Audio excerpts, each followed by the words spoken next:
बहन भाई की सच्ची मोहब्बत का तोहफ़ा। बच्चों, आज आपको एक घर की कहानी सुनाने वाली हूँ जहाँ हर वक्त बहन भाई की लड़ाई चलती रहती थी। इस घर में हसन, जो कि एक शरारती और थोड़ा ज़िद्दी लड़का था, और ज़ैनब, एक समझदार मगर हसास लड़की, दोनों बहन भाई थे। इनका हर वक्त का काम आपस में झगड़ा करना और छोटी छोटी बातों पर बहस करना होता था। एक दिन हसन ने ज़ैनब की पसंदीदा रंगों की पेंसिल छुपा दी और ज़ैनब ने भी बदला लेने के लिए हसन की किताबों में लकीरें खींच दी। इन दोनों को ये खेल बहुत मज़ा देने लगा, मगर जैसे जैसे वक्त गुजरा इनकी लड़ाई में शिद्दत आती गई और इनके वालिदैन परेशान रहने लगे। अचानक एक रात इन दोनों ने ख्वाब देखा। हसन ने ख्वाब में देखा कि वो एक अनजान जंगल में अकेला खड़ा है और इसे खौफ महसूस होने लगा। ज़ैनब, तुम कहाँ हो? लेकिन इसको जवाब देने वाला कोई ना था।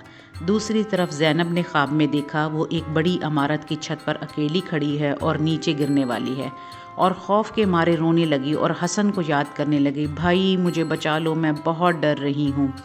सुबह हुई तो हसन और ज़ैनब नींद से जागे। वो एक दूसरे को देखकर एक लम्हे के लिए खामोश हो गए। इनकी आंखों में ख्वाब का डर साफ नज़र आ रहा था। हसन ने आहिस्ता से कहा, ज़ैनब, अगर तुम वाकई मुश्किल में होती तो मैं तुम्हें कभी अकेला ना छोड़ता। ज़ैनब ने भी शर्मिंदगी से सर हिलाया और कहा, मैं भी तुम्हें अकेला ना छोड़ती भाई।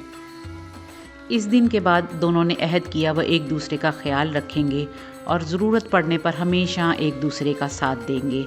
और जब भी हसन और ज़ैनब के दरमियान छोटे मोटे झगड़े होते तो वो फ़ौरन ख्वाब को याद करते और फ़ौरन सुलह कर लेते। कहानी का सबक: अल्लाह ने हमें बहन भाई की सूरत में कीमती तोहफ़ा दिया है। हमें आपस में मोहब्बत और बर्दाश्त से रहना चाहिए, क्योंकि असल ज़िंदगी में मुश्किल वक्त में हमें सबसे ज़्यादा ज़रूरत अपने करीबी रिश्तेदारों की होती है। बहन भाई का रिश्ता एक ख़ास और कीमती होता है। छोटे मोटे झगड़े होने के बावजूद हमें हमेशा एक दूसरे का ख्याल रखना चाहिए, क्योंकि अल्लाह को मोहब्बत और मिलजुल कर रहने वाले लोग बहुत पसंद है। अगर आपको आज की कहानी अच्छी लगे, चैनल को लाइक, सब्सक्राइब और शेयर कीजिए ताकि इसी तरह अच्छी कहानियाँ आपको मिल सकें। आप सब के देखने का बहुत शुक्रिया।